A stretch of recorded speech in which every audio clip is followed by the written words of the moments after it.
Hello, everyone. My name is Maggie Lear, and I am delighted to welcome you to our 2024 Spring Impact Briefing. I am so proud to be the board chair of Youth Represent, and this is a really exciting time for us. We are now in year 2 of our renewed strategic plan and are implementing our next phase of goals thanks to 16 extraordinary staff members, 13 of the smartest and most dedicated board members I could imagine working with, and 18 brilliant junior board members. Today, you will hear about our 3 interconnected pillars of work: individual legal representation, strategic litigation, and youth justice policy advocacy. Our work is deeply collaborative and driven by our desire to advance equity and anti-racism, center youth voices, and bring about long-term sustainable change. Our talented team meet with clients in their own communities, bringing their wisdom, knowledge, and compassion to those we serve in everything we do. In closing, I want to thank each of you for attending today and for your unwavering support and dedication to our mission. To learn more about our strategic plan, please see a link in the chat box. And we have many highlights for you today, and I'm going to turn it over to Mike Pope, our wonderful executive director. Thanks, Maggie. You named everybody, but you forgot the exceptional Maggie Lear, board chair extraordinaire of Youth Represent. We are so appreciative of you, so have to give you that shout out and echo everybody else. We have truly an incredible group.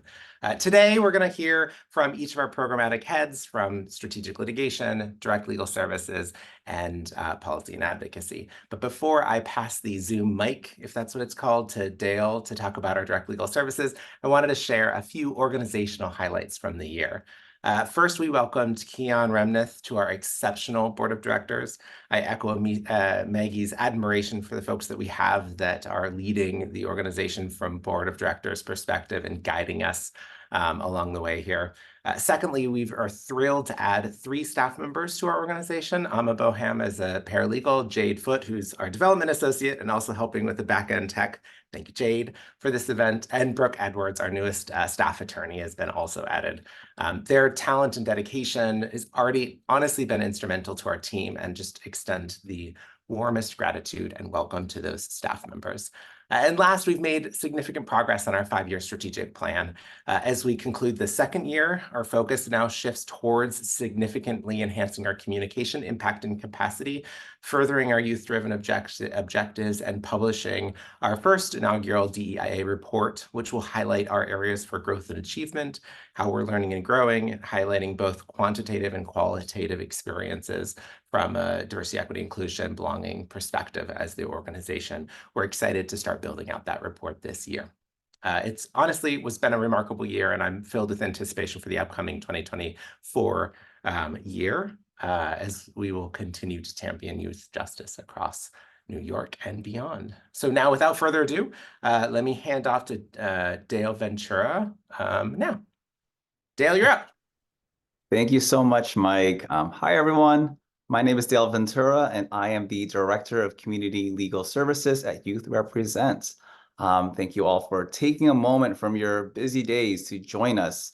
For those of you who are new to Youth Represent, my role is to oversee our community partnership model, where we work in deep collaboration with organizations throughout New York City to meet the various and unique needs of the young people that they are supporting.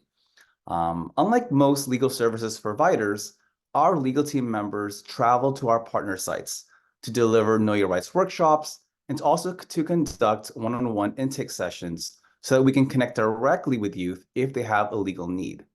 Now, at our last briefing, I talked about our long-term medical legal partnership with the Mount Sinai Adolescent Health Center and how we expanded our programming to serve 3 of the high schools through their school-based health clinics. I'm happy to report that in this past year alone, we provided a total of 22 Know Your Rights trainings to 346 high school students. And by working in partnership with schools, we're really able to fill in the gap of service delivery to youth who do not receive their health services from the Maine Adolescent Health Clinic. Another exciting development that I wanted to share with you all, as Mike had mentioned, is that we finally have a fully staffed legal team. And this is with the addition of our newest staff attorney, Brooke Edwards. She joins us from the Bronx Defenders and brings a wealth of knowledge and passion for community engagement and youth-centered practices. In her first month alone, in addition to providing legal support to clients, she's already joined 2 of our most recent youth advocacy events in Albany, supporting our amazing policy team, which I'm sure Kate will tell you all about shortly. I also wanted to share an update with our social work program. At our last briefing, I shared with you a more in-depth look at how our interdisciplinary team functions and works together at Youth Represent. Since then, we have found other critical areas of support where our social worker, Alex, has been instrumental in supporting our young adult clients. For example, Alex recently provided social emotional support for a young client who was denied a security guard license due to their criminal record. Now, for those of you who are not familiar with this process, in order to overcome this denial, clients must testify at a hearing by the Department of State and be subject to cross-examination about a time in their life where they often experience great instability and trauma. Now, Alex is able to help our clients navigate this trauma and help them frame the narrative of what was happening in their life, to help get their story out in a way that is authentic and really speaks to their truth. Seeing the level of trust built with our clients with the added layer of social work support really speaks to the direction of where we want to continue taking our legal representation. And in this past year alone, we more than doubled our social work services from 48 to 115 services. Now, these services range from criminal court mitigation support to short-term therapeutic counseling to crisis intervention. As you see, right, based on these numbers alone, the need is high and growing. And with only one social worker at the moment, we are doing our best to prioritize the work, right, so that it's sustainable and that clients are receiving a level of care that is truly holistic and meets their many needs. I'm also, however, happy to report that we are in the process of hiring our second social worker, which will go a long way in increasing our capacity to support this growing need. That's all for my updates. Thank you all for listening. Now, I was supposed to hand it off to Shamari Ward, our litigation director, but Shamari unfortunately got pulled into a last-minute court case, which is kind of how things happen around here. So instead, I'm going to hand off a video recording of Shamari he made yesterday to share his updates. I'm going to ask Jade if you can please take over. And yep, there's the video. Thank you so much. Hi everyone, my name is Shamari Ward and I'm the Director of Litigation here at Youth Represent. My job at Youth Represent is to work with our staff and community partners to identify and investigate potential individual or class action cases that provide systemic changes for young people from indigent and historically oppressed communities. Presently, Youth Represent is pursuing systemic litigation in the area of employment discrimination where employers unlawfully deny our clients job opportunities based on our clients' past interactions with law enforcement. Gainful employment is a vital reentry need, among others, for the young people we serve. Thus, Youth Represent's litigation in this area has included lawsuits against Walmart, Winolo, Uber Eats, Macy's, Madison Square Garden, and so on.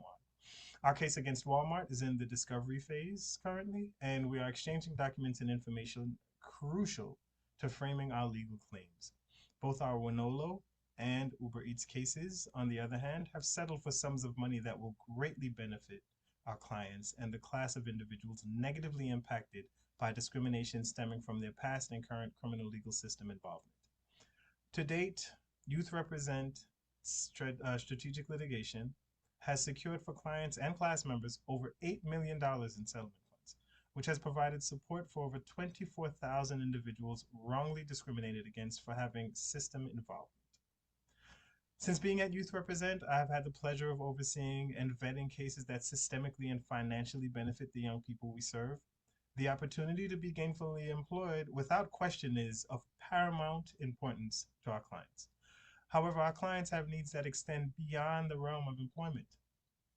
These legal issues are fertile ground for future strategic litigation cases. Thus, in an effort to improve our ability to better serve clients in this manner, we are in the midst of developing and implementing our own litigation screening tool to ensure that young people have direct input into our litigation efforts. Through this screening process, we aim to focus our litigation on the areas of legal practice where we can bring the greatest level of systemic change. To support these efforts over the past year, we've also provided a host of trainings for staff on a variety of legal fields to better inform our staff on how to identify a battery of potential issues that may be actionable on our clients' behalf. We have also engaged with various nonprofits across the country, as well as government agencies that enact regulations that have the potential to improve our clients' quality of life and obviate the need for costly litigation. For example, in January 2024, Youth Represent staff members were invited to speak at the U.S. Treasury Department in Washington, D.C. to discuss various ways the Treasury Department can enact regulations that allow criminal legal system impacted individuals, like our clients, to access banking products from which they historically have been excluded. Youth Represent also administers the Youth Defense and Reentry Clinic at Brooklyn Law School in an effort to bolster our legal practice and prepare future legal advocates for this area of work. Through the clinic, we have been able to co-facilitate symposiums on important reentry issues. Most recently, Youth Represent facilitated a well-attended prison abolition panel discussion event during Brooklyn Law School's Race and the Law Week. These events connect Youth Represent to other organizations and advocates within the field, which in turn broadens our organizational network. An added benefit is to have talented and committed law school students passionate about our work assisting us on some of the most complex cases we encounter. Additionally, our strategic litigation practice uses laws our policy team have championed as a mechanism for social change, laws that aim to counter discriminatory laws that historically have oppressed under-resourced communities of color.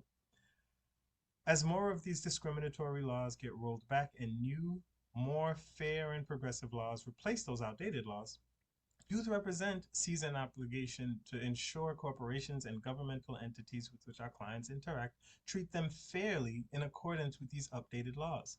Using strategic litigation, we are able to carry out this obligation. Strategic litigation remains, though, one of Youth Represent's most useful tools in our toolbox. As such, we plan to utilize litigation to our clients' benefit as often as possible. And now I'll turn it over to my colleague, Kate Rubin.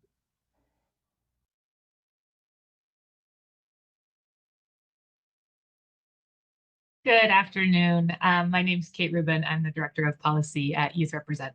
As many of you have heard me say before, we push for policies that, using a divest invest framework, government must divest from systems of incarceration that target youth of color and invest in the kinds of programs and resources that make young people and communities truly safe: housing, schools, parks, enrichment programs, healthcare, the things that people need. Our main vehicle for this right now is the campaign to pass the Youth Justice and Opportunities Act, or YJNO. If passed, YJNO would make New York a national leader on youth justice by doing three overarching things: expanding opportunities for alternatives to incarceration, capping maximum sentences, and providing for immediate record sealing for thousands of young people up to age 25. We know this bill will be hard to pass precisely because it would truly transform the criminal legal system for young adults in New York. And we know the only way to get it passed is by organizing a powerful movement of young people and advocates. Since our last briefing, we had our largest YJNO Advocacy Day yet. We brought nearly 300 people to Albany last month, met with dozens of legislators, gained new co-sponsors for the bill, and had a very loud rally on the steps of the Capitol. We also organized 2 rallies back in December with the tagline "Invest, Don't Arrest," pushing back on the mayor's budget cuts, especially cuts to youth mentoring programs and alternatives to incarceration. But I want to talk for a few minutes today about another really important piece of our work, which we do alongside organizing and youth leadership development, We keep up to date with findings from developmental neuroscience and translate that science into advocacy. And this is crucial to strengthening our case for treating young people differently in the legal system, and for pushing the envelope to define young people in New York as including emerging adults into their mid-20s. And I know many of you are familiar with the landmark Supreme Court rulings on youth justice, starting with Roper v. Simmons in 2005, which held that it's cruel and unusual punishment to sentence children under 18 to the harshest adult penalties. These cases largely rely on what we often call as a shorthand, the brain science, essentially neuroscience research that pinpoints differences between the brain of a child and the brain of an adult. Of course, everyone knows that children are different from adults, but brain imaging studies have allowed us as advocates to talk about those differences in much more precise ways, and therefore to make arguments specifically about how and why young people should not be held culpable by the criminal legal system in the same way that adults are. And what we've been highlighting in our advocacy is that child development doesn't end at 18 or even 20. Just as everyone knows that children are different from adults, everyone knows there's a big difference between a 16-year-old and a 24-year-old in terms of cognitive development and maturity. So our challenge is recognizing those differences, but also sharing findings from neuroscience that make a case for treating a 24-year-old as a young person in the legal system. And specifically, what we're arguing is that the prefrontal cortex of the brain continues to develop all the way into the mid-20s. The prefrontal cortex is also called the cognitive control center of the brain that governs inhibition and long-term planning. So we're educating policymakers to help them understand that a 22-year-old or a 23-year-old is more likely to act impulsively in an emotionally charged situation, or if peer approval is at stake, even though other parts of that young person's brain, like the part that governs logical reasoning, are fully developed. The other point that we're really trying to get policymakers to understand is that the process of identity formation for young people continues into the mid-20s, and it necessarily includes exploring and experimenting. And the Supreme Court seized on this, introducing the idea of what they call transient immaturity, which is a fancy way of saying that young people mostly outgrow behaviors that can be dangerous or risk-taking. But for me, it's also the jumping off point for talking about the strengths of teenagers and emerging adults, that they're curious, inventive, uniquely motivated to understand problems in new ways, solve them creatively, and connect to others. I should note that we rely tremendously here on the work of the Center for Law, Brain, and Behavior in Massachusetts, and they have a great white paper called The Science of Late Adolescence. And if you're finding yourself wanting more information about the prefrontal cortex in emerging adults, we would be happy to share that white paper with you. But we've incorporated this and other research into a short brief that we created for legislators on emerging adulthood and the Youth Justice and Opportunities Act, which we used in Albany last month and which we'll share in the chat. And we also relied on these arguments in this research for a substantial portion of comments that we submitted last month to the United States Sentencing Commission, which is currently reviewing its guidelines on sentencing youthful individuals for the first time in nearly 4 decades. In our comments, we urged the commission to update the guidelines, again, for the first time in decades, to exclude all sentences that came from offenses committed before age 18 from federal sentencing calculations, and to specifically provide for shorter sentences based on age, not just for youth under 18, but for all young people up to age 25. Speaking frankly, expanding youth-based protections up to age 25 is a heavy lift. We found that legislators are hesitant to embrace it, even though they themselves may well have a 24-year-old child who's still on their health insurance, or a 23-year-old who they're still partially supporting in college or grad school. But the science supports us, and other states like Michigan and also Washington, D.C. have begun to pass laws allowing for youth-based sentencing for young people up to age 25. And other states are slowly expanding their youth-based protections beyond 18. Just in this past January, Massachusetts banned all sentences to life without the possibility of parole for young people under 21, and we're supporting similar legislation in New York that's introduced but not yet passed that would end those sentences for youth up to age 25. We still remind legislators here in New York that we were one of the very last states in the country to raise the age of adult prosecution to 18, and that YJNO presents an opportunity for New York to instead lead the country by bringing our laws in line with this growing scientific consensus.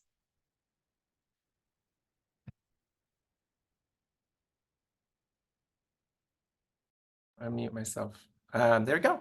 All right, and with that, I just wanted to say thank you to two groups of people. It seems kind of funny, but one group is the folks that are here today. It's actually brings a smile to my face. We have folks from foundations, government, individual, family, staff. I mean, literally family, staff, as well as board members. It's just a great group. And secondarily, we record this session because afterwards we share this and distribute this out. So there's a lot of folks that see this afterwards. So thank you for your interest in our work. As you can see, we really center this idea around being in community, direct legal support, supporting young people, learning what the issues are, and then taking those issues and leveraging those sorts of systemic, large-scale change, right? And you see that through the direct legal services work that impacts the strategic litigation that impacts the policy. So it's just a beautiful little representation of what we've been up to. The notes for you all, one would be, Peter will send you the white paper. We're on it. Maya was taking notes quickly, I could tell. 2, we have the upcoming wine event. It's our biggest fundraiser of the year. And we're so close to, I will get in trouble if I announce who the winemaker is, and I know I'm getting a look. So I will not do it, but I will just say we're really, really excited. It should be a spectacular event again this year.